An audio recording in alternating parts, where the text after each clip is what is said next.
Yo recuerdo, por ejemplo, que en 1945, cuando me incorporé al movimiento de arte concreto e invención, en aquel entonces nosotros teníamos una idea precisa de lo que era, por un lado, la poesía y por otro lado, la pintura. En pintura, nosotros decíamos que si las tintas eran los elementos, digamos, indispensables a través de los cuales o de las cuales podía realizarse, digamos, la creación plástica, que no teníamos por qué recurrir a elementos ajenos a las tintas. Entonces de allí derivó todo lo que hacía el grupo de arte concreto e invención en el año 44 y 45, que fue lo que luego se llamó acá entre nosotros la pintura abstracta. La pintura abstracta, de alguna manera, la introdujimos nosotros. Bueno, esto respecto de lo que sería la pintura. Respecto de lo que tendría que ser la poesía, nosotros partíamos de la base de que el elemento primo de la poesía es la imagen. Y la imagen era la que debía darle una característica indispensable al poema, no la metáfora, porque nosotros considerábamos, te digo, que la metáfora era una relación de analogía, porque nosotros, para decir algo, teníamos que apoyarnos en una cosa conocida. Es decir, que la metáfora no era creadora, en cambio, la imagen sí era creadora, porque nosotros, a través de términos antitéticos, de términos, digamos, que en el lenguaje corriente son absurdos, podíamos realizar la invención poética, la invención que, además de poética, sirviera, digamos, de estructura emocional para obtener el agrado del lector sobre la poesía. Entonces, claro que esta manera de concebir la poesía nos llevó también, ¿entendés?, a ser un tanto muy herméticos, porque abusábamos de la imagen, cosa que estaba mal, porque teníamos que poner la poesía en función, digamos, del medio.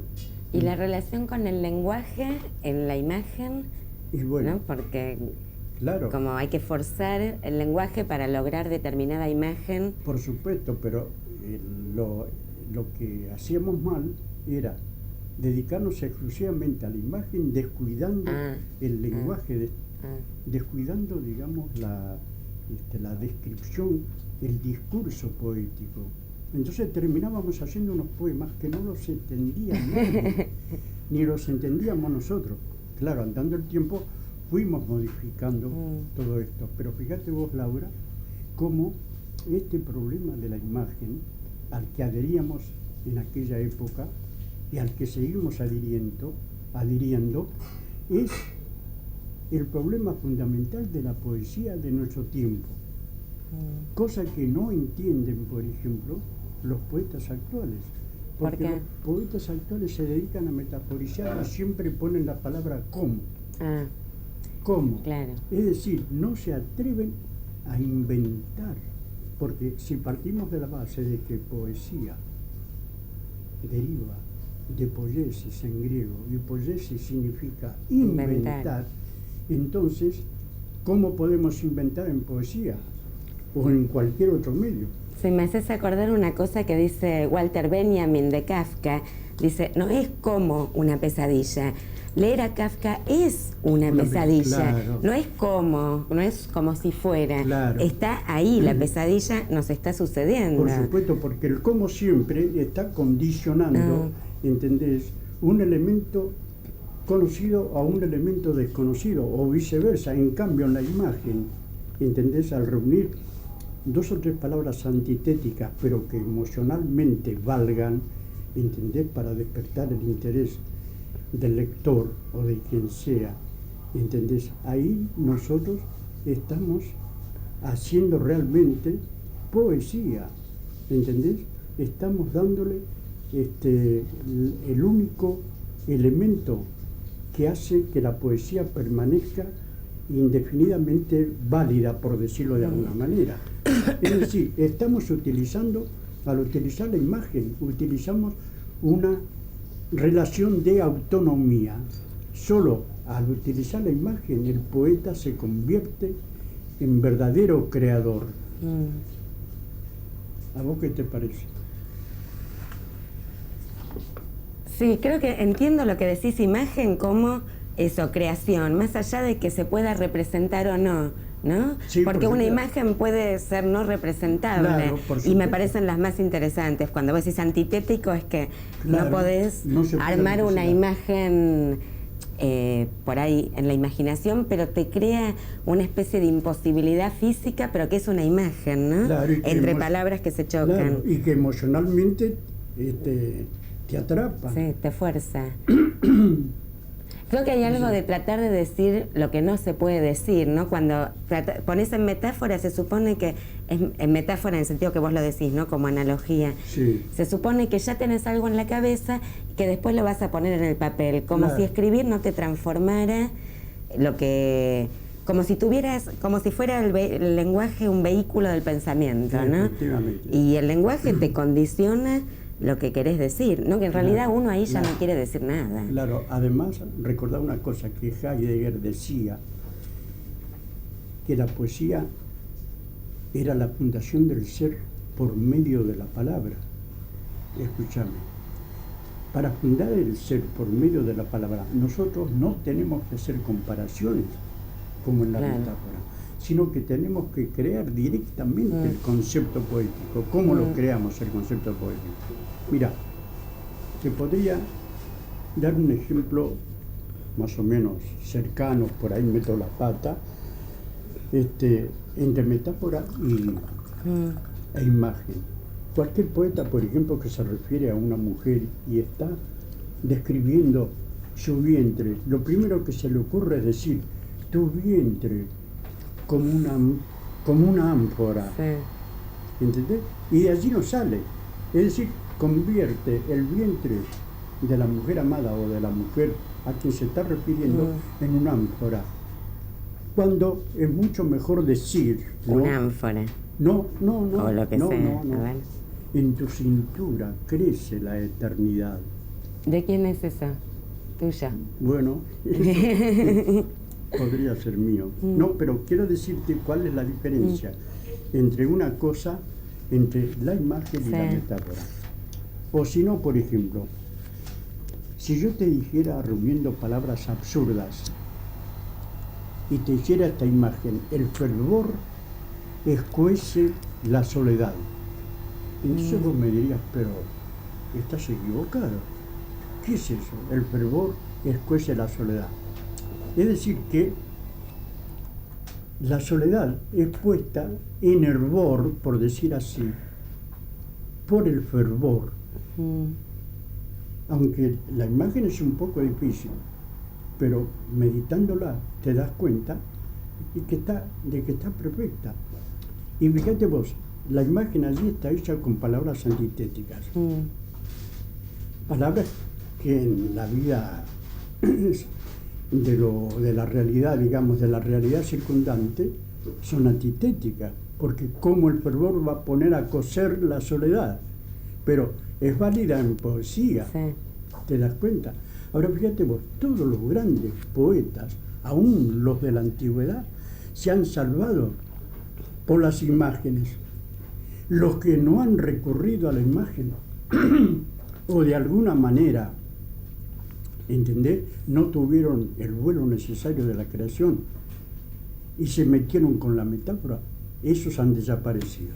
Todos los poetas actuales utilizan la imagen, es decir que respecto de lo que podríamos decir de la memoria, ¿no?, o de la arqueología de la memoria, este problema de la imagen, sobre el cual nosotros predicábamos como locos, es actualmente, y te estoy hablando de los años 45, actualmente es precisamente uno de los temas fundamentales de la poesía. Todos los grandes poetas de ahora utilizan la imagen. Acá había algo... había una cosa que decía Claudio de John Cage, que dice: el artista muestra a través de su obra la sociedad en que desearía vivir. Y ahora pienso lo que vos decís de la imagen, y me parece que no es la sociedad en la que desearía vivir, sino que la produce, la hace escribiendo, eso que dice el lugar, hay otro mundo y está en este, claro. ¿No? Uno realiza algo que es imposible o invivible, pero o que no vivió, ¿no? Como uno no escribe las cosas que vivió, sino las líneas no vividas de la mano, ¿no? Claro. Y Cage decía algo que a mí me interesó muchísimo. Él decía que se puso una cámara de silencio, donde no se escucha absolutamente ningún ruido. Dice que ahí, donde no hay ningún ruido, él escuchaba dos ruidos, un sonido agudo y un sonido grave. Que el sonido grave era el tamborileo del corazón, y el sonido agudo, la circulación de la sangre por el cerebro. Entonces ahí descubre que el silencio no existe, ni siquiera en una cámara de silencio, y que la música, y yo creo que la poesía también, están para hacer escuchar el silencio que no existe, claro. Porque siempre algún rumor, algún ruido, aunque sea el del latido de la sangre, existe. Claro. Y me parece que en ese sentido uno intenta, había algo ¿qué relación tiene con la felicidad, ¿no? Y vos decías recién algo del que uno pone ahí algo que ni sabe que tiene adentro. Claro, por ¿no? supuesto, porque hasta el poeta desconoce el mundo que lleva, que lo descubre cuando está en el proceso creador. En el proceso de escritura. Claro, ese es el asunto. Por eso la poesía, entiendo, que es lo más grande que le puede suceder, es decir, tener poesía es lo más grande que le puede suceder a un hombre, porque incluso en todos los órdenes de la vida, aún en la política, el gobernante que no tiene poesía jamás sabrá gobernar, esa es la verdad, ¿entendés? Porque no puede crear, no puede inventar, y hablando de una manera chabacana, no puede crear puestos, no tiene imaginación para que la gente tenga dinero. A ese hombre le falta poesía. ¿No te parece? Sí, no, me parece que sería otra lectura de la historia política que habría que hacer, ¿no? Por supuesto, claro. Sí, pero que... Claro. Porque lo poético estaría, digamos, se habla de una línea poética en las artes plásticas, en la música, que tiene que ver con...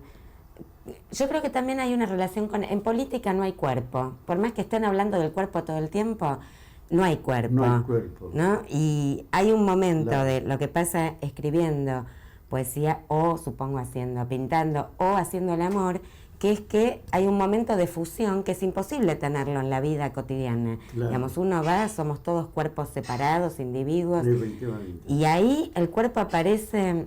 Hay una historia también cuando Proust muere la abuela, él se conmueve y se pone mal, pero recién a la noche, cuando se saca los zapatos, le vienen las lágrimas. Y le vienen las lágrimas porque se agacha, porque ahí es como que el cuerpo le hace sentir el dolor y le hace pensar cosas que hasta ese momento estaban como trabadas, ¿no? Como un saber, como una información. Claro. Ahora, escuchame una cosa, mira, me has hecho recordar algo, hablando de cuerpo, algo que no tiene que ver, que nada tiene que ver con lo que estás diciendo, pero que sí he recordado un hecho del pasado con respecto a Fishman y al problema del cuerpo. ¿Querés que te lo cuente? Sí. Mira, en una época, bueno, vos sabés que yo tengo un libro sobre Fishman, ¿no? Sí, Fishman, poeta entre dos vidas, porque Fishman era un poeta, entendé, que padecía de esquizofrenia y siempre estaba desdoblado. Tenía momentos lúcidos y extraordinarios. Bueno, en una oportunidad en que le estaba grabando la conversación sin que él lo supiera, porque si sabía que lo grababan, no hablaba, quedaba mudo como una roca. Bueno, entonces un día nos metimos a hablar del cuerpo, de cualquier cosa, decíamos cualquier barbaridad.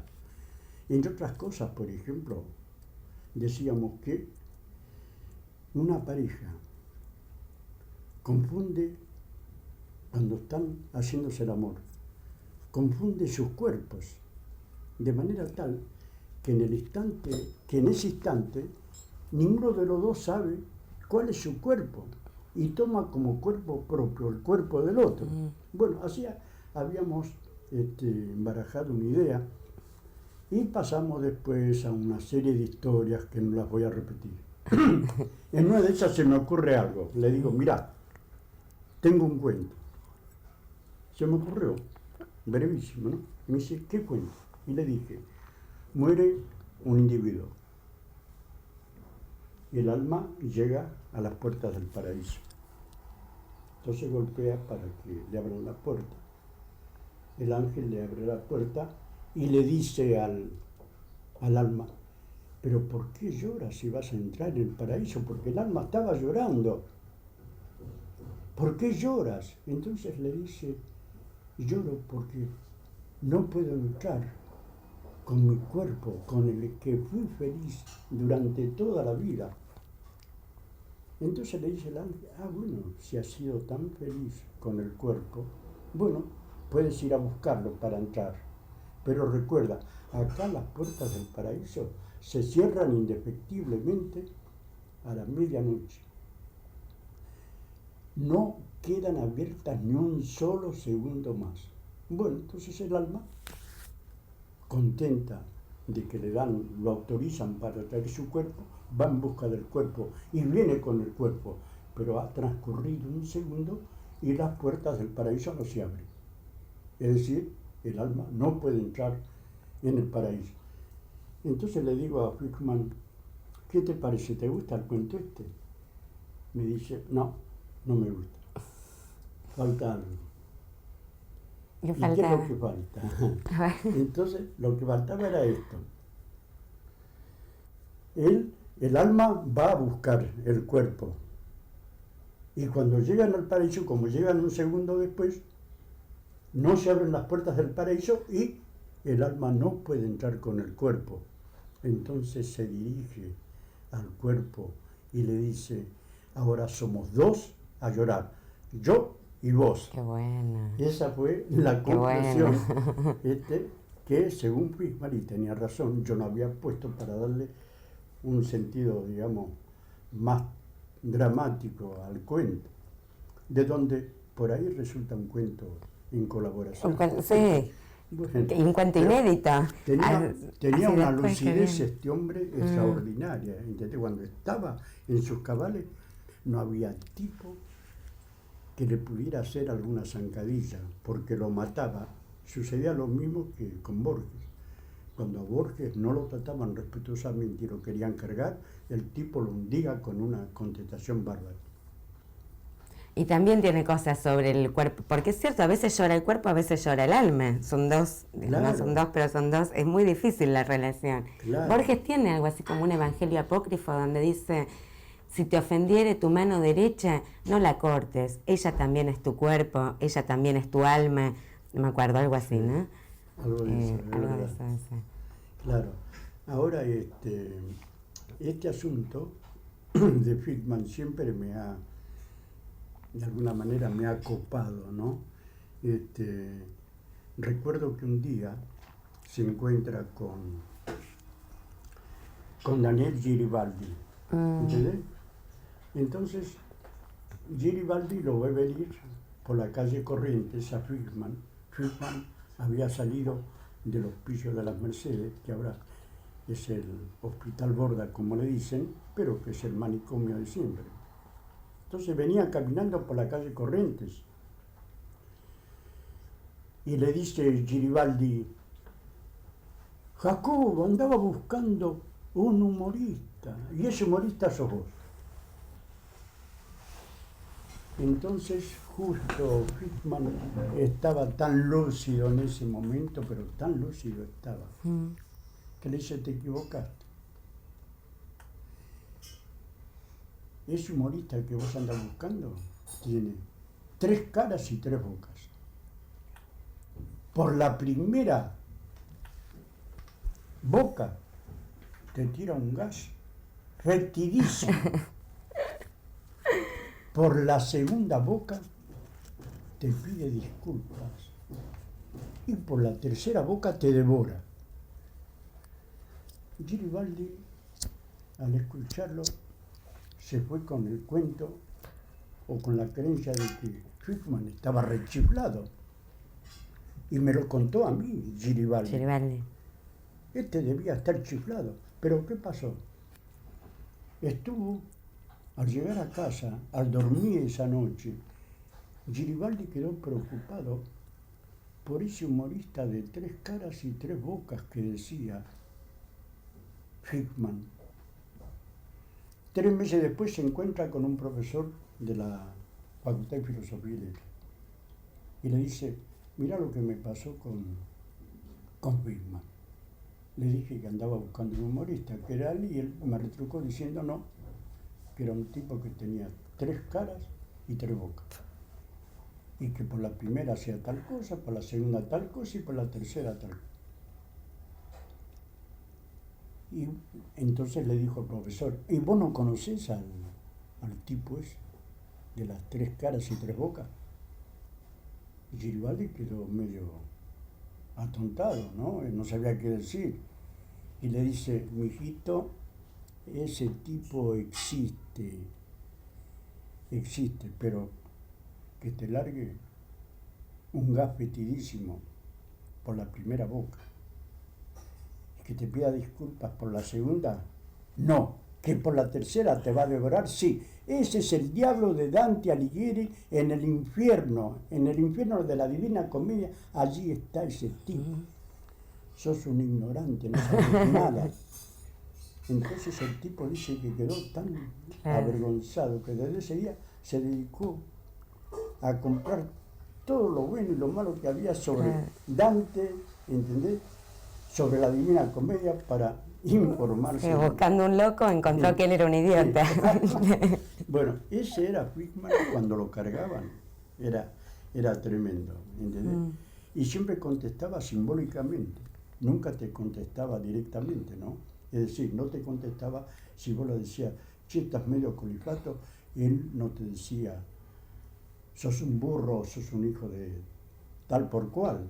No lo decía. Buscaba, digamos, algún símbolo literario para matarte y te mataba. Claro, creo que esa es la tara de lo que pasa hoy con el lenguaje, ¿no? Hay en el uso cotidiano una reducción del lenguaje a lo mínimo, y que además se supone que hay que contestar a lo que el otro está diciendo, así de manera como explicativa, que no sé, creo que es una influencia del periodismo, viste, como que el periodismo informa. Entonces, responder, antes creo que, bueno, el siglo de oro nos muestra los retruécanos en la vida cotidiana, ¿no? De la lengua popular, que hoy la lengua popular está, digamos, rebajada a lengua de masa, ¿no? Claro, aunque te diré que esto de la lengua popular, mira, si me permitís otra interrupción, hace poco me encargaron la traducción de los sonetos lujuriosos del Aretino, del famoso Pietro Aretino. Son 16 sonetos donde se describen las 16 posturas sexuales, ¿no? Las principales. Esto tuvo origen en unos dibujos que en 1525, un discípulo de Rafael había dibujado en una de las salas del Vaticano las 16 posturas eróticas. Bueno, entonces Marcantonio Raimondi, uno de los más grandes grabadores del Renacimiento, quedó tan maravillado ante esos dibujos que los convirtió en grabados. Y se publica con el título, esos 16 grabados eróticos, ¿no? Se publican con el título de I Modi, los modos, en 1525. No te voy a decir lo que pasaba. Resulta que los grabados, la mitad de los grabados están referidos a la sodomía, que era una costumbre muy común, ¿entendés?, entre la clase alta del Renacimiento. No era desdoroso tomar sodomíticamente a la pareja. Bueno, cuando aparece entonces el libro, el Papa Clemente VI ordena el encarcelamiento del grabador, secuestra la edición e impone la pena de muerte a todos los impresores que de alguna manera pudieran reeditar ese libro. Bueno, encarcelado Marco Antonio, Pietro Aretino se encuentra con una edición y ve los grabados eróticos. ¿Y qué hace el Aretino? Hace 16 sonetos describiendo lo que veía, lo que decían los grabados desde el punto de vista, digamos, artístico, ¿no? Pero unos grabados, unos sonetos, pero tan pornográficos que no te imaginas. ¿Los estás traduciendo ahora para alguna editorial? Entonces me dijo, Alma Gesto me dijo que hiciera la traducción, ¿entendés? Bueno, y comencé a hacer la traducción, pero lo que creí que era muy fácil de traducir, el Aretino escribe en italiano, pero resulta que, a pesar de escribir en italiano, estructuran en latín. Claro. Entonces resulta que a veces, y con el lenguaje popular al que vos te estaba refiriendo hace poco, y a veces cuesta saber cuál es el sujeto, y el sujeto no es una persona cualquiera, sino una parte del cuerpo. Y que vos tenés que adivinarlo por lo que dice en la segunda o tercera estrofa. Mira, una cosa extraordinaria. Qué bueno. Y a pesar de que esto tiene una dificultad, por supuesto, los estoy traduciendo y los va a publicar Alma Gesto posiblemente el año que viene. Pero tuve que hacer un estudio erudito sobre la sodomía, porque el Aretino tiene la manía de nombrar personajes, de nombrar clérigos a través de los sonetos. Bueno, pero ¿qué pasaba? Mirá qué curioso. Resulta que, a pesar de la prohibición de volver a publicar ¿los grabados? Sí, no, el libro. Entonces, un editor clandestinamente largó una edición pirata con los sonetos del Aretino. Pero esta edición desapareció. Y en 1929, un hijo de Toscanini la encontró en Venecia y compró el libro. Compró el libro y lo tuvo dormido por ahí, hasta que un día se lo transfiere a un coleccionista inglés, y el coleccionista, después de un tiempo, se da cuenta que como documento ese libro no puede dejar de publicarse. Entonces lo largó hace 2 años, es decir, se editó en inglés hace 2 años, y los italianos rápidamente, siendo un poeta de ellos, también largaron la versión en italiano como la vida. O sea que estuvo 400 años fuera de... 400 años fuera de circulación el libro. Solo se conocía fragmentariamente porque los contemporáneos solían citarlo, ¿no? Así como pasa con los filósofos presocráticos, ¿no? De los cuales se sabe alguna frasecita porque lo dijo Aristóteles o porque lo dijo Platón, ¿no? Bueno, también allí se planteaba el problema del lenguaje popular, ¿entendés? En ningún momento, por ejemplo, las palabras, los órganos genitales son mencionados con palabras académicas, sino con las palabras que utilizaba el pueblo italiano en aquella época, que son las que utiliza ahora el pueblo argentino. Nada de nombres académicos, sino la palabra vulgar y silvestre, tal como suena, buena o mala. Sí, que eso la educación sexual lo está destrozando ahora, porque todos parece que hay que usar la palabra académica en vez de la palabra que da el tinte de las cosas, ¿no? El olor, la imagen, sí, puede el ser. mundo. Sí. Bueno, estamos viviendo en una época muy especial, ¿no? No sé, pero mejor que no nos pongamos con la época. Apocalípticos no. Pero sí lo que yo veo, por ejemplo, es que todo esto que decimos de alguna memoria es una recuperación arqueológica de todos aquellos antecedentes, de todos aquellos elementos del pasado que de alguna manera siguen vigentes. Por ejemplo, estábamos hablando de la imagen. Vos tenés un libro que está lleno de imágenes, ¿entendés? A raíz del cual se te dio el premio Borivian, que es un antipremio, no es un premio. Es un antipremio para premiar todo aquello que no tiene un trámite, digamos, de tipo tradicional. Es decir, no de tipo tradicional, para ser más preciso, de lenguaje gastado. Claro.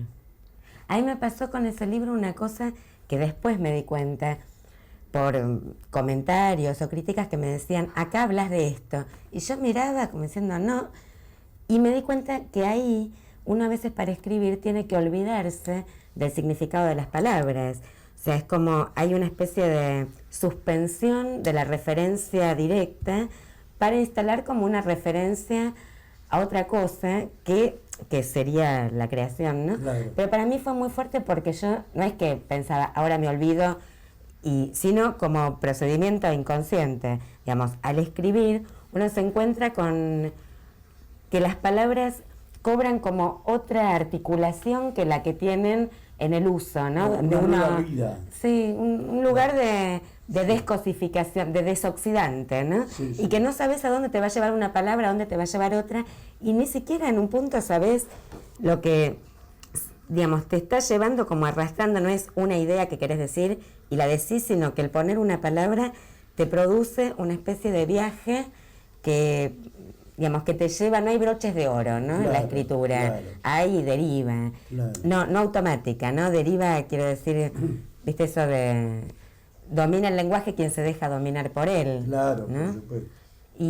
Pero fue muy fuerte ahí como cierto lugar donde para algo que vos decías con esto de Aretino también, la creación, o sea, tiene una transmisión zigzagueante. Esto estuvo desaparecido 400 años.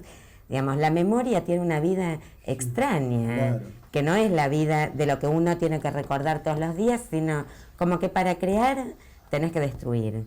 Y para tener una memoria del cuerpo, de algún modo es como antitética con la memoria de los dictámenes conscientes, ¿no? De la reflexión y el saber y las ciencias y la academia, un lugar de olvido que es necesario para que funcione como otra memoria, ¿no? Claro, subyacente. Claro.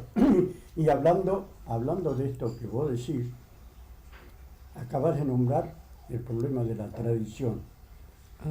Si nosotros tenemos que definirnos entre la tradición y la vanguardia, por decir así, a todo lo nuevo, tendríamos que decir que si estamos por todo lo nuevo, no es que estemos en realidad contra la tradición, Claro. sino que al estar por todo lo nuevo, por toda la vanguardia, ¿entendés? Nosotros lo que hacemos es tomar la tradición y recodificarla, Claro. reconstruirla. Que es la única manera que esté viva la tradición, ¿no? Claro. Porque si no es tradición Claro. de museo, muerta. Claro, porque si la tomamos la tradición tal como, digamos, existía hace 100 años y la queremos trasladar al siglo XX, estamos haciendo más que nada pintoresquismo. Sí. Pero si tomamos la tradición de hace 100 años y la reelaboramos con estructuras de vanguardia, entonces esa es precisamente, es decir, desde ese punto de vista, el artista